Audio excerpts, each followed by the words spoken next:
God awful, the NFL is going for the gold in the gouge. Gee whiz, isn't the NFL Sunday ticket lawsuit grand? A giant grading reality that's more grotesque than an Almond Green fumble or AJ Green drop. Roger Goodell cares about fans. Get real. The league wants to keep more greenbacks at its grandiose coffers at Great Western Bank. Sorry, that's gone. Maybe it's golden one. Gosh, let's gawk at those gimps if they bank at Gazprom. Regardless, Goodell doesn't have the grace, nor does he abide by the G code. Unless that G happens to stand for gluttony. Football's equivalent to goofy goes on and on about global growth while gloating about gaudy profits. From G-Men to gangrene, from Galt to Gainesville and all geographical points in between, this generation of NFL governance gravitates towards golf-like bank accounts. The only thing more precise than Goodell's gouging is using the golden gun and golden eye. Good one, but I'm a Sega Genesis guy myself. I guess for the sake of this gab, we should make that Game Gear. That's a given. Getting back to the NFL's greed, guess what? It's like a gut punch, a kick to the genitals, leaving you groaning in a gurney. Gout would be more gentle. Not all that glitters is gold, especially as it relates to the gridiron's gonzo bosses. Sorry to be glum, I'm gobsmacked. I'd rather listen to Godsmack than hear more about the NFL's grift. Forget about what's eating Gilbert Grape. Who knows? Gilbert Brown probably already gobbled that down. A lot of Green Bay Packer references here. Ryan Grant. Another for good measure. We've run the gamut from Hiroki Goto to Giant Gonzalez to Gringo Loco. Sorry, that's the wrong guide. You may groan at the graft, but the chances of reigning in the NFL's greed games are gone. Not even the gusto. Or is that gruff of Grover Cleveland can stop Goodell and his group of grandpa-aged owners from grubbing for money? Goddamn. I guess it's true what they say. G's up, hose down. Yeah, Grover starts with the letter G. See, there's a G right there. When it comes to the whole NFL Sunday ticket lawsuit, I really am stuck between a rock and a hard place. On one hand, we all know the grift the National Football League is running here with Sunday ticket. However, I have no sympathy for frivolous lawsuits that are plaguing the American judicial system. No one told anyone that they needed to switch to DirecTV or that they had to buy the damn package in the first place. I guess I missed the constitutional amendment that stated thou shalt have the inalienable right to NFL Sunday ticket.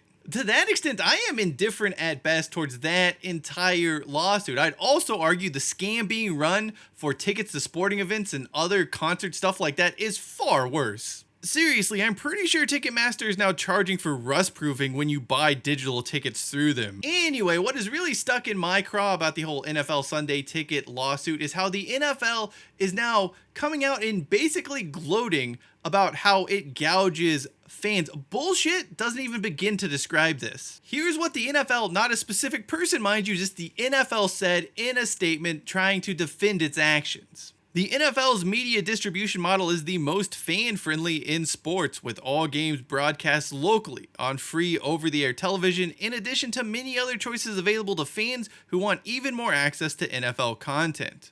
Pardon my French, but excusez-moi, nothing about the NFL media distribution model is even remotely fan-friendly. Like, does the league not realize other sports exist? I can watch all indoor football league games for free on YouTube. I can also watch Major League Rugby games for free. Hell, there are numerous sporting organizations out there not charging fans to watch their games, their events. Yet, the NFL somehow thinks what they're doing is more fan-friendly than not charging people at all? I mean, really, what a bizarre, easily disprovable lie to trot out. Next thing you know, those in charge of the NFL will be out there claiming concussions aren't a thing and that safety is great. Oh, wait, never mind. Back to the fan-friendly media distribution model. The league has piecemealed games out, meaning you need 7 different subscriptions to watch NFL games in 2024. Between Netflix having Christmas Day games, Amazon Prime, 2 games on Peacock only, and that single ESPN Plus exclusive game,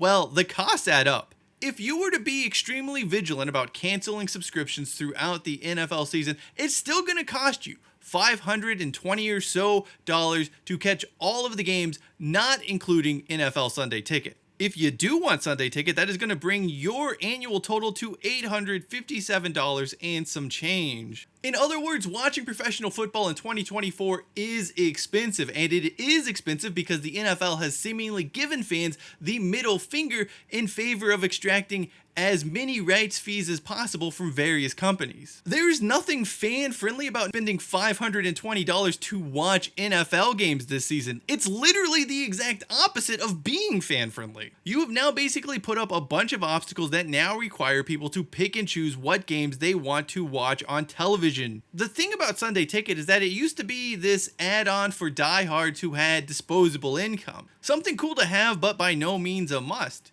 You had your network and cable TV games, and then there was everything else over on Sunday Ticket. It was an understandable, perhaps even justifiable business practice. Now the NFL viewing experience is just a convoluted mess of nonsense. And look, if that's the NFL's business MO, I get it, so be it. I strongly disagree with what they're doing and think it'll be a harmful business strategy in the long run. However, it is not my call. But when you try to justify this as being a fan-friendly, the most fan-friendly media distribution model in sports, well, all I can say is a hearty fuck you, I'm going to Hollywood. Just be honest. All you need to do is come out and say, we have done this to make the most amount of money for the league. We already know it. Just tell the freaking truth. Don't though gouge the public and then say that you're doing us a favor by gouging us. There's no favor being done in making us spend more money to watch NFL games. In no way, shape, or form is this being done to benefit me, the average football fan. I'd rather listen to Tony Dungy do color commentary for every NFL game for the rest of my life than have to pay these exorbitant prices. Actually, I don't want to make that trade. I redact my previous statements. Another trope constantly run out by Roger Goodell and NFL owners is that they generously got rid of blackouts. Yes, that is true to a certain extent, but they didn't get rid of blackouts to benefit fans. Far from it. They really got rid of blackouts because it was just more profitable to show the games anyway than stress over ticket sales. They also put in a floor for ticket sales as it relates to their revenue distribution of gate receipts. So really, owners lost nothing here. More importantly though, blackouts were not abolished. They've simply been suspended, and I believe it's actually a year-on-year suspension. So at a moment's notice, the NFL can bring back the blackout. This isn't to say they will or have any desire to, but the bullet is still there in the chamber to use at their discretion. Besides, we all know the NFL loves making itself some unilateral decision without any input from fans. At the end of the day, I'm not even asking the NFL to stop grubbing for money or to stop trying to squeeze fans for every last cent. The tiger does not change its stripes here. All I am asking for is just be forthright with the public about your intentions. I know I'm being gouged. At least NFL owners and Roger Goodell can have the decency to admit what they're doing. We're the vassals, you're the feudal lord.